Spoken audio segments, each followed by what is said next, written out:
Super Dave Williamson and Dustin Carlson, aka the Tasmanian Devil. It's going to be summer pattern muskies. From what I hear from Dave, he's been doing really good in open deep water right now. We're going to try a variety of things. We're going to have all day long days this time of the year, so we're going to try and pattern fish, try and figure this thing out and catch some of these Minnesota muskies. Now, YouTube, my son is telling me now, if you like this video, you have to go hit the like button. Make comments if you can make comments. Make sure you subscribe to the page, please. Tell your friends about all of this. Comment, like, subscribe, all of that good stuff, and enjoy. So this is fun on these YouTube shows. We tell it exactly the way it went down. So there I am in Minnesota. I'm with two other expert guys. One guy that guides the lake all the time. Things don't always go exactly right. We basically are out several hours. Try a deep pattern, deep open water pattern first, a couple other things, then we have this nasty storm, nothing you can do about that. We got to run from the storm. We sit around, watch rain, wind, and hail for about 3 hours, and then we get out a little later after the storm, which is when it's not supposed to be good, but that was actually when we had the action.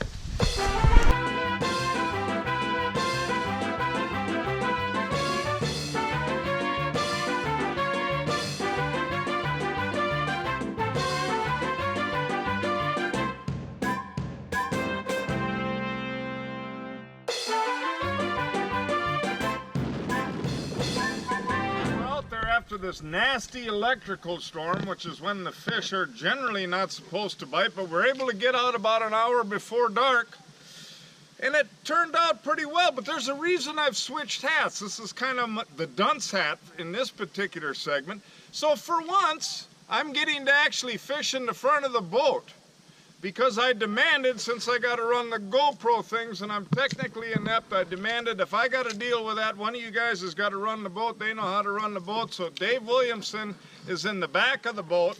And I say to Dave, hey, it might be good topwater night. You never know. Here's this Livingston lure, this Walking Boss 2. You should probably try that because it might work really well. Well, like an idiot, I didn't use it. Guess what happens? It was like Dustin and I are in the front of the boat. It's like we're not even fishing. Dave gets all the action in the back of the boat on this lure. It was unbelievable, and of course didn't make me very happy. I like Dave, but it'd be nice for me to have that activity. Now then, that was dunce number one. I tell Dave to throw this lure. This is the lure that works. Dunce number two is the GoPro expert. The reason I got to fish in the front of the boat, because I got to do all this stuff, is because I'm prepared with these GoPros, right? So Dave hooks and catches a nice fish, and it's a great fight. And I go grab that GoPro, and I'm filming that fish, and it's just awesome stuff. You really ought to see it. Except I didn't get it, which I figured out after we had the fish in the net. So all you actually see here is me filming after I realized I missed all of the other stuff I should have been filming. We weren't even recording. Oh, there we go. There we go. Good work. Unfortunately, I was not recording during that whole thing, but now I am. It just goes to show you the GoPro expert. That ain't bad. It's actually bigger than I thought. It's probably like a Oh, yeah. 4. Oh, that was a cool... On the Livingston topwater. On the Walking Boss too. Look at that spawning damage. Oh, yeah. Huh. That's a nice fish. Yeah. Chunky one. And your extremely unprofessional cameraman host missed the whole battle.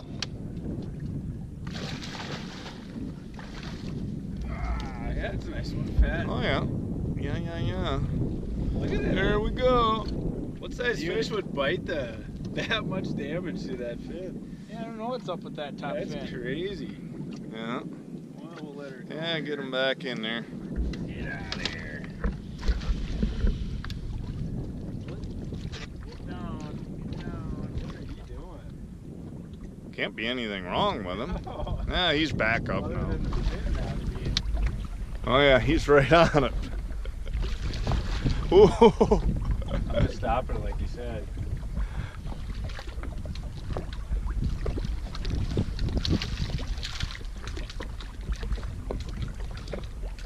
Yeah, he was great on it. You know, it's all about the noise with that lure, the rattles and the noise Wow. that thing's making. That is crazy. Yeah.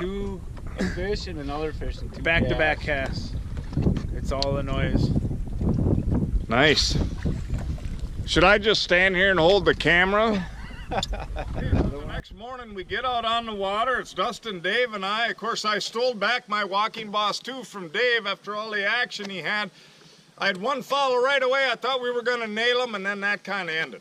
So we were back to the patterning thing, and this is something that's really important. You do it every time you're out on the water. People that are really good at it, pay attention to this, and patterning is just trying different things, whether it's lures, locations, whatever, and you try and get it dialed in on any given day. So this particular day we started in the 15 to 8 foot range in weeds because that's where we saw them the night before. We went back out to open water, which had been the previous pattern for Dave overall, was real deep water stuff. We kept trying different things, seen a few different fish here and there, but it was tough. It was really tough to pattern. We picked up a guy by the name of Boyum. He's the owner of Beaver Baits, great guy. He joined us for a little while, so for a little while we had 4 guys fishing. Then we had to take Dave back in and we get back out in the afternoon again. Now the interesting thing is that we've had a little bit of weather switches, some wind, but technically the weather didn't look all that good for muskie fishing. And eventually it kind of got clear and calm, and we had somewhat patterned the fish to be in a deeper pattern by that point.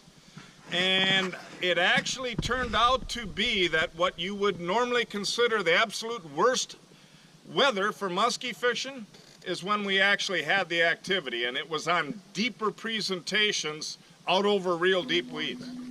Got it. Got one. Oh, good. Feels like a good one. Oh yeah. Oh yeah. Oh yeah. Good one, boys. Good one. Really good one. Go ahead on the net if you can. On net, yep.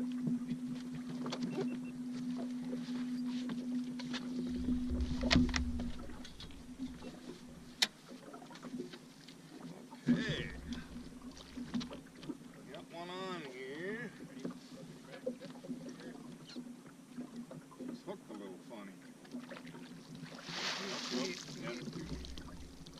This one's not going to come in easy because it's a nice fish and it's hooked kind of on the side of the head.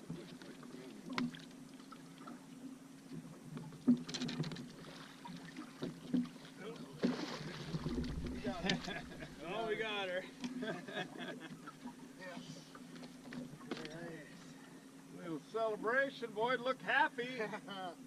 We got a fish on a white beaver, or is there a particular color name for that? It's the Arctic beaver. Arctic Beaver. Straight from the Arctic. New lake edition. Lake edition. It's got internal weighted. The head is 5 ounces, made to fish deeper water, deeper weeds.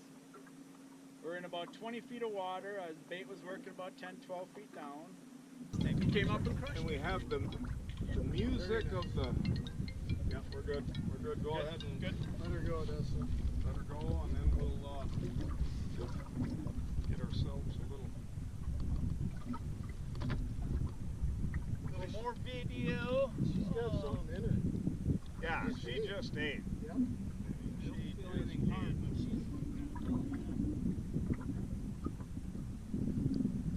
she's gone. Swimming right by the beaver. So we finally caught a fish on one of these deep running beaver baits. It was pretty cool. Now we're starting to put patterns together. We're figuring the fish are deeper now on the deep edge and even out over deeper weeds.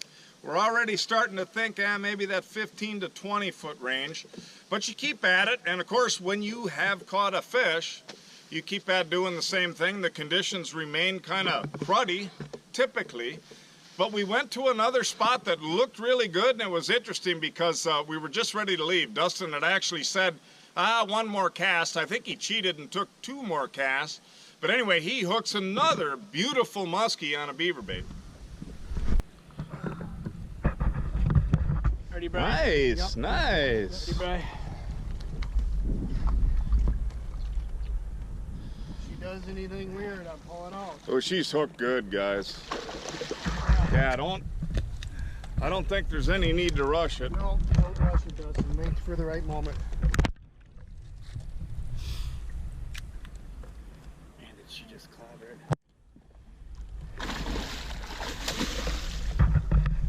She ain't done yet. This is where Gillespie would be screaming, "Pete, net it! Pete, net it!"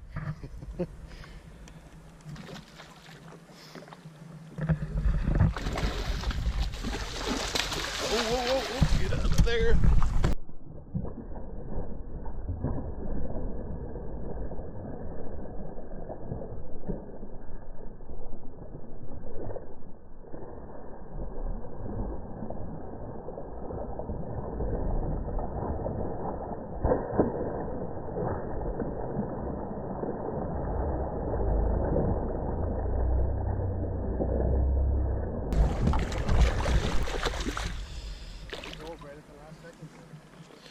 Yeah.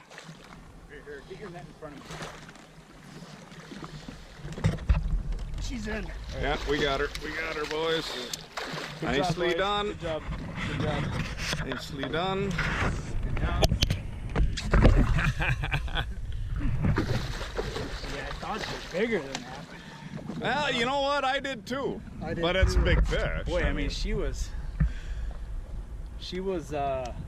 bulldogging Yeah. and bulldogging and bulldogging and bulldogging and bulldogging. Man, yeah, she's upper 40s, but Oh yeah, that's a nice big fish. Yeah, pushing 50, no doubt. No doubt. Damn, Dustin. You and your white freaking last cast. Yeah, that was, by the way, for the audio on these GoPros, he just said, last cast, and we're not kidding, that was what he said. But I think you might have taken 2. I think that may not have actually I kept been. seeing the little weeds on the graph, and You might have thrown one extra last cast. Okay, so All right. good. Holy cow! I hear pictures just a rolling there. Kids, And we can let them go so we can swim away. That's the important part. Okay, so now we've caught 2 fish. We think we got the pattern together pretty well.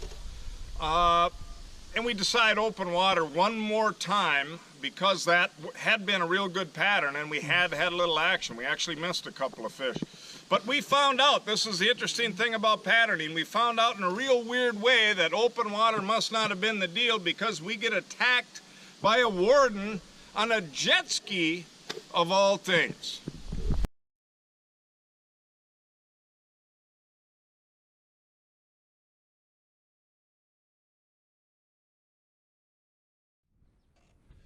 So now the warden has taught us that no more open water, and here's how we decide to fish the rest of the day under these weather patterns anyway. We decide to keep the boat right on the break, 15 to 17 feet, with a couple of guys with those really deep running baits actually casting out over deep sandgrass. Dustin and I were talking about this constantly, kind of working out this pattern. And then one guy casting in shallower as well, kind of testing that end of it. And that's actually a great situation to have when you think you know exactly where the fish are, but you're able to cover water where everybody's got an opportunity and you're able to cover water on break lines. So that's what we were doing. That proved to be the most effective pattern overall. And we actually had a period where there was 2 strikes. I had a strike on a Livingston crank, and Brian missed one on his beaver bait, and then shortly after that, he got a giant. fish. Big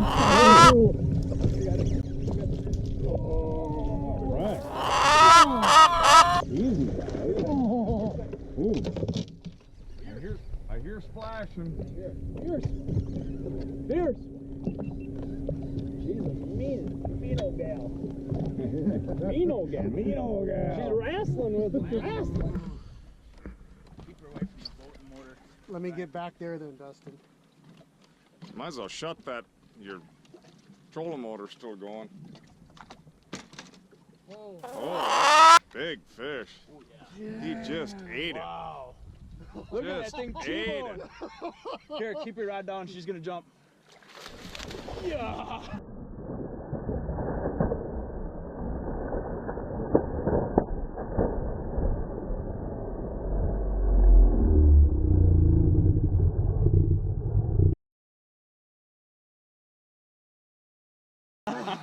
What you don't want them to do, but it sure is cool. Yeah.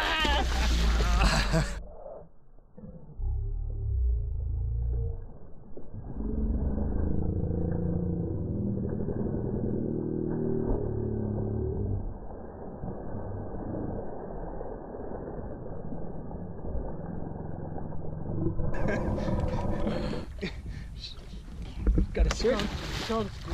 Got a circus fish. Circus.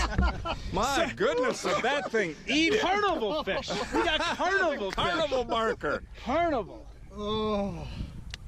Goodness gracious. Now that's over 50, dude. Oh yeah. Yeah, yeah. Oh, yeah.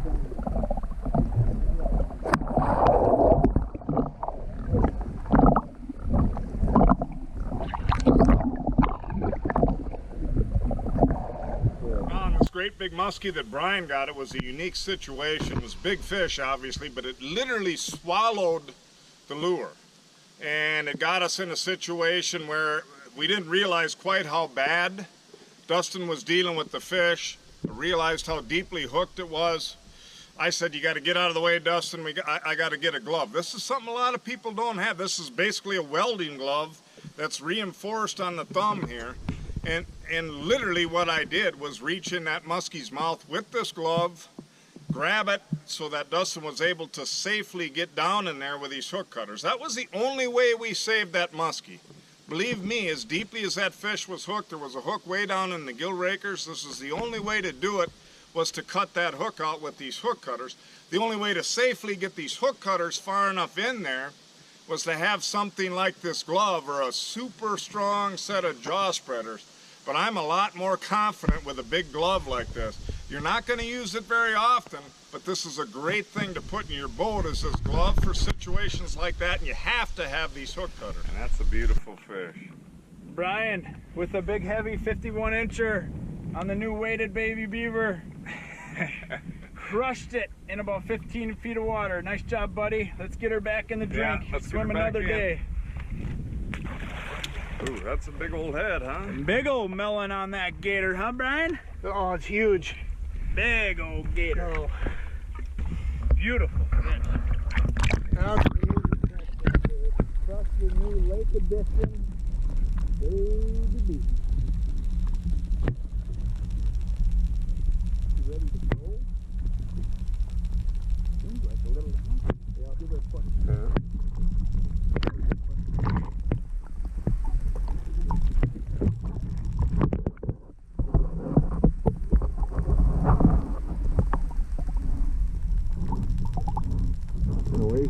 So here's the realities of fishing.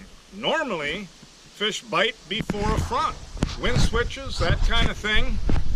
That's generally your highest percentage time. That's when you should plan to go fishing if you got limited time.